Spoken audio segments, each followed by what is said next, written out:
Bonjour Aurore Berger. Bonjour. Et bienvenue à la grande interview sur CNews et Europe 1. Vous êtes la ministre en charge de l'égalité entre les femmes et les hommes et de la lutte contre les discriminations. Beaucoup de sujets à vous soumettre ce matin. Et tout d'abord, cette phrase, choc. En Algérie, je suis un traître. En France, un mauvais arabe. C'est une interview choc, celle d'un grand écrivain, Kamel Daoud, ciblé par 2 mandats internationaux émis par Alger, mais aussi cible d'attaque, Aurore Berger de la presse de gauche, qui estime qu'il n'est pas le bon arabe, car il ne porte pas, dit-il, les bons combats. La gauche qui lui reproche notamment, je voudrais le préciser, d'avoir dénoncé il y a quelques années les viols de Cologne et d'avoir interrogé le rapport aux femmes dans le monde arabo-musulman. Traître en Algérie et mauvais arabe en France, comment vous réagissez à de tels propos ? Je trouve que c'est une très belle interview parce que c'est une déclaration d'amour à la France. C'est ça qu'il dit. Au-delà de cette phrase qui est évidemment très, très choc, il dit à quel point en France on a de la chance, la liberté d'expression, la liberté de penser, que ça n'est pas tout à fait le cas dans son pays d'origine, qui est l'Algérie, et qu'il recommande d'ailleurs à celles et ceux qui aujourd'hui critiquent notre pays et critiquent la France alors qu'ils n'ont connu que la France, peut-être d'aller voir ailleurs à quel point la liberté d'expression est précieuse et à quel point malheureusement elle est contestée. Donc je crois qu'on a de la chance de l'avoir en France, on a de la chance qu'il s'exprime aussi librement et je pense que certains devraient plus s'en inspirer plutôt que de le critiquer comme si cette critique était acceptable. Mais je comprends ce qu'il dit, c'est-à-dire qu'il estime que finalement il n'est jamais à sa place. Et ça c'est assez insupportable de se dire que finalement on ne serait jamais à la bonne place parce qu'on n'aurait jamais le bon discours ambiant ou mainstream. Il a un discours qui est un discours d'amour de la France. Qui porte aujourd'hui les éléments de langage du régime algérien ? Je fais une différence avec les Algériens. Qui ? Je pense qu'il faut sortir évidemment de la naïveté. C'est ce qu'on fait évidemment vis-à-vis du régime algérien avec des décisions très claires. Quand le ministre des Affaires étrangères dit réponse ferme et proportionnée après la énième expulsion de fonctionnaires français, M. Tebboune tremble aussi vraiment d'avoir des expulsions, vous le savez, de fonctionnaires algériens. De manière en réciprocité à ce qui s'est passé et qui était absolument inacceptable, de rappel de notre ambassadeur par le président de la République.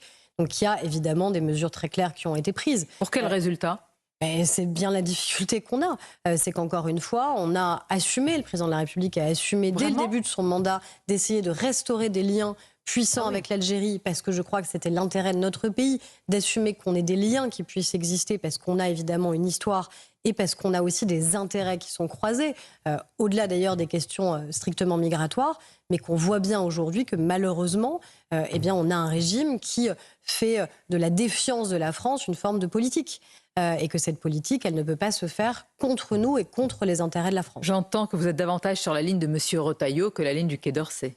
En tout cas, sur la ligne du président de la République, parce que je crois quelle est-elle ? Est-ce qu'elle est aussi claire que cela ? Oui, parce que je pense que les décisions qu'il a prises, les décisions internationales qu'il a prises, les décisions vis-à-vis aussi du Maroc, sont très claires sur le fait que la France entend être souveraine et assumer une politique étrangère et internationale qui ne dépend pas d'un diktat d'un autre pays. Nous sommes la France, et parce que nous sommes la France, nous avons le droit d'avoir la ligne politique que nous voulons et la ligne diplomatique que nous voulons instaurer. Kamel Daoud, Aurore Berger, qui tente aussi de faire entendre une voix d'équilibre sur Gaza, très très loin de ce qui a été dit samedi sur le service public. Vous avez d'ailleurs vivement réagi après les propos de Thierry Ardisson dans l'émission Quelle époque, affirmant que Gaza c'est Auschwitz. Je précise que Thierry Ardisson s'est excusé depuis.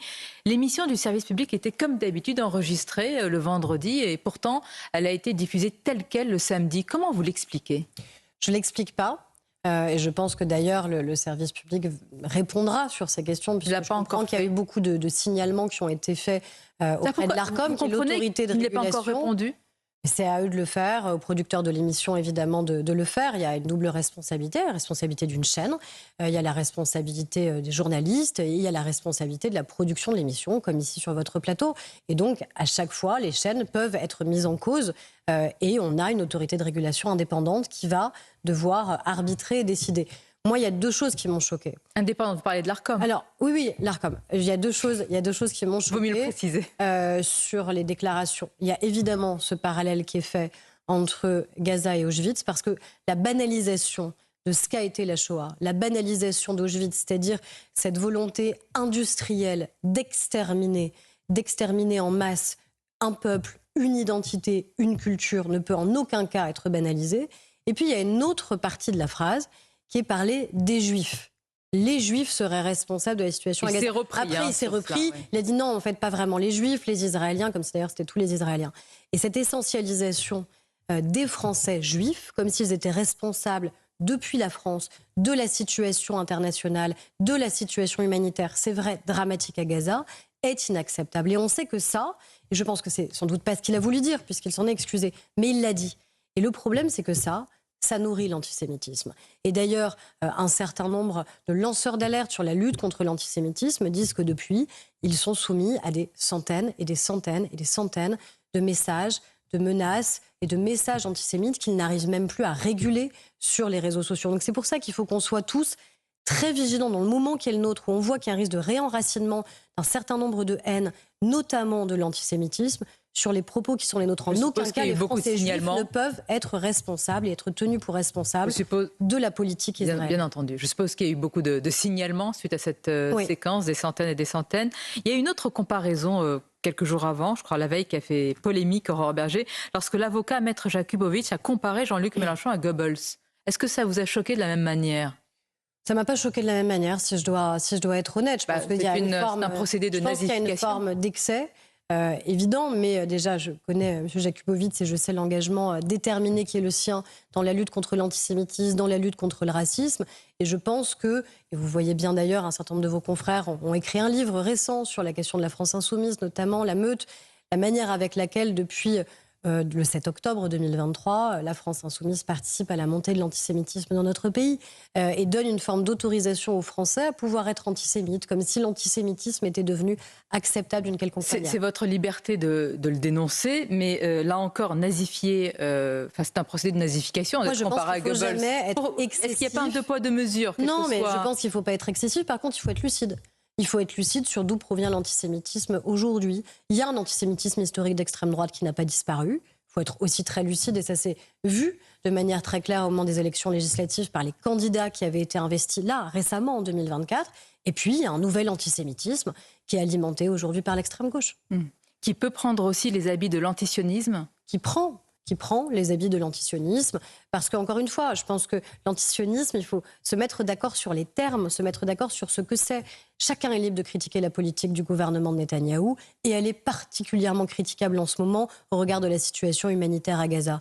En revanche, appeler à la destruction d'un État, il n'y a que pour Israël que c'est le cas. Personne n'appelle à la destruction de l'Afghanistan ou de l'Iran, alors qu'on a des politiques qui, évidemment, devraient soulever une indignation générale. C'est contre cela que vous voulez vous élever, c'est-à-dire les propos, évidemment, qui visent une destruction de l'État d'Israël et non pas une critique qui peut être... La critique est légitime, comme pour n'importe quel gouvernement, que ce soit le nôtre, que ce soit le gouvernement israélien. Mais on pourrait pénaliser l'antisionisme ? En tout cas, je pense que l'appel de manière systématique à la destruction d'un État...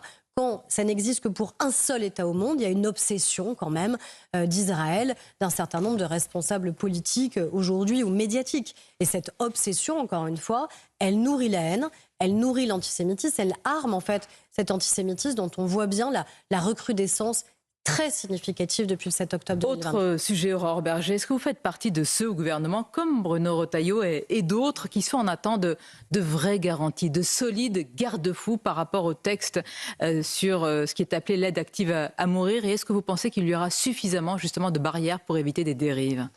Moi, j'ai toujours dit mes réserves sur la question de l'aide active à mourir. Déjà, je veux dire en préalable que je respecte profondément toutes les opinions sur cette question-là, parce qu'elles sont d'abord souvent issues de trajectoires individuelles et souvent extraordinairement douloureuses. Et que notamment dans ceux qui nous écoutent, il y a forcément des gens qui sont concernés. Forcément des gens qui attendent, forcément des gens qui espèrent et qui considèrent qu'ils veulent avoir cette liberté de pouvoir choisir. Moi, ce que je ne veux pas, c'est qu'on bascule dans un moment où on mettrait en opposition la question de l'accompagnement digne de la fin de vie, la question des soins palliatifs et la question de l'aide active à mourir. Ce mot digne, que veut-il dire aujourd'hui dans le débat ? Je l'entends, mais vous savez vous-même, et on a tous eu malheureusement de près ou de loin des situations comme celle-là, où est la dignité ? La dignité, c'est dans l'accès aux soins palliatifs et la garantie que chaque Français puisse y avoir accès. La dignité, c'est le fait aussi de ne pas être seul dans les moments qui sont ces moments de fin de vie. Et on ne réagit pas de la même manière quand on est entouré, accompagné et qu'on est seul. Vous savez, les médecins en soins palliatifs, c'est sans doute les professionnels de santé les plus courageux qui soient. Parce qu'ils acceptent d'être au service de l'autre alors qu'ils savent qu'ils ne peuvent pas guérir.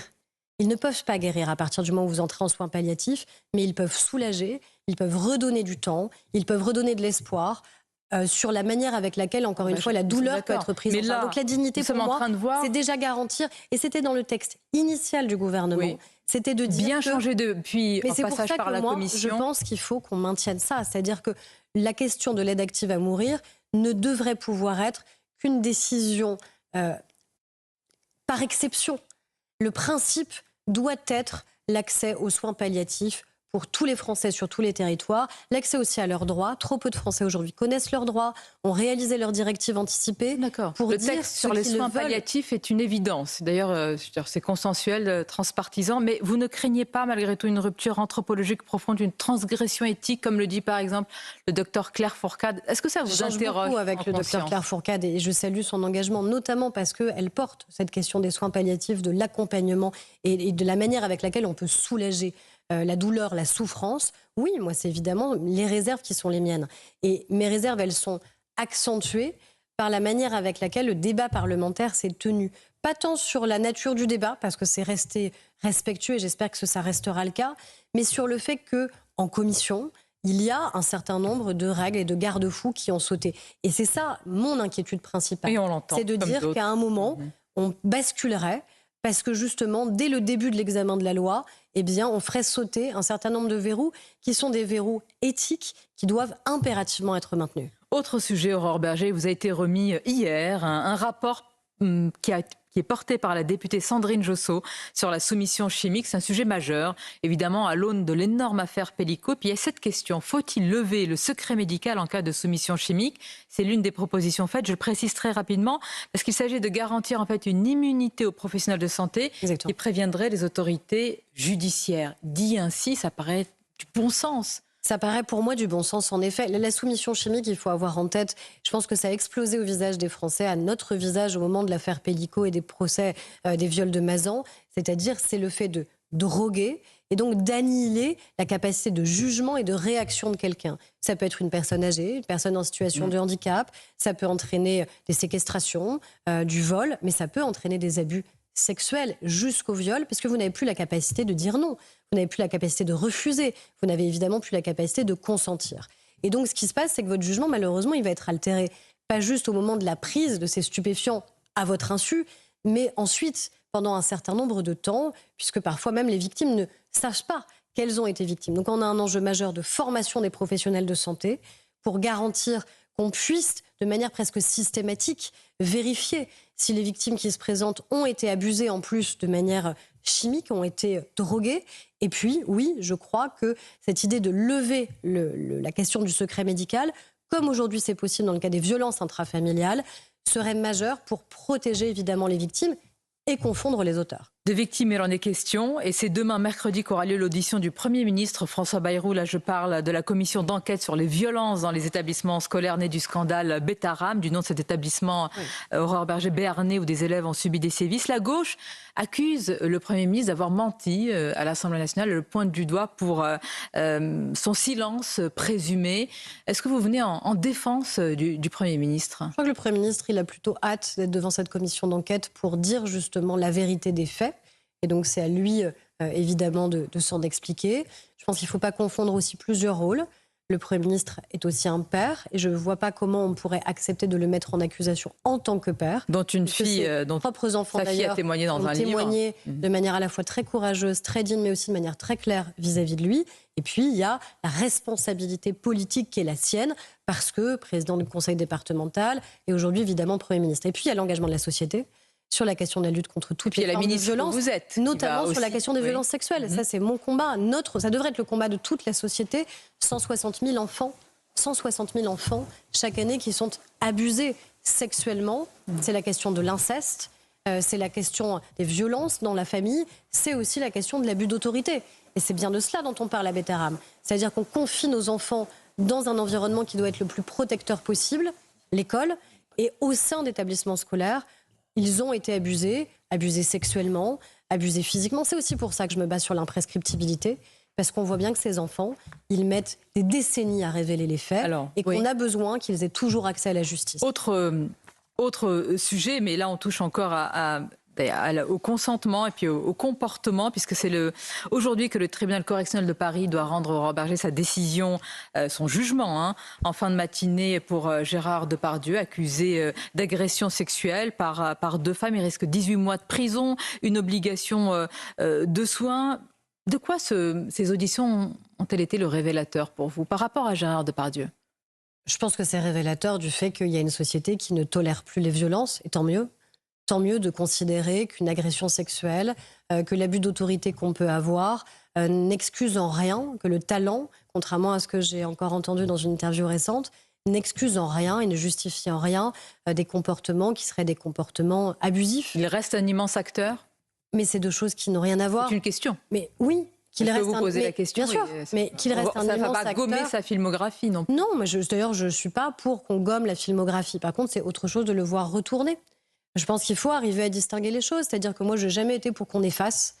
On peut contextualiser des choses, mais on n'est pas là pour effacer. Moi, j'ai jamais été pour qu'on décroche des tableaux, comme j'ai jamais été pour qu'on efface une filmographie. Si un prochain film de Gérard Depardieu, on ne vous verra pas dans la salle de cinéma. Non, parce que je pense aussi, encore une fois, aux victimes présumées, qui sont nombreuses, et je ne suis pas certaine qu'on ait aujourd'hui envie, pour quelqu'un qui n'a jamais reconnu des souffrances que vraisemblablement il a pu infliger. Et je suis désolée, mais moi, les images que j'ai vues, encore une fois, dans une émission qui était complément d'enquête, suffisent au regard des combats qui sont les miens sur la question des violences sexuelles. Il est revenu et il s'est défendu. Oui, enfin, vous n'auriez pas aimé qu'il parle comme ça de votre fille.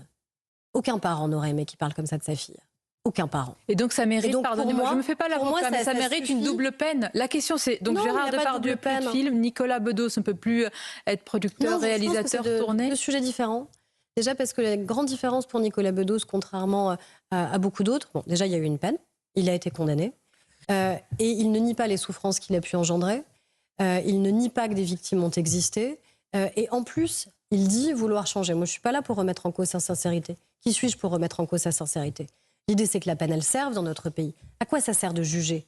À quoi ça sert de condamner si derrière, on pense qu'il n'y a aucune rédemption possible, surtout de la part de quelqu'un qui vraisemblablement dit qu'il reconnaît les faits, qu'il reconnaît la souffrance et qu'il est prêt à changer et à changer durablement de comportement. C'est ça qu'on veut dans la société.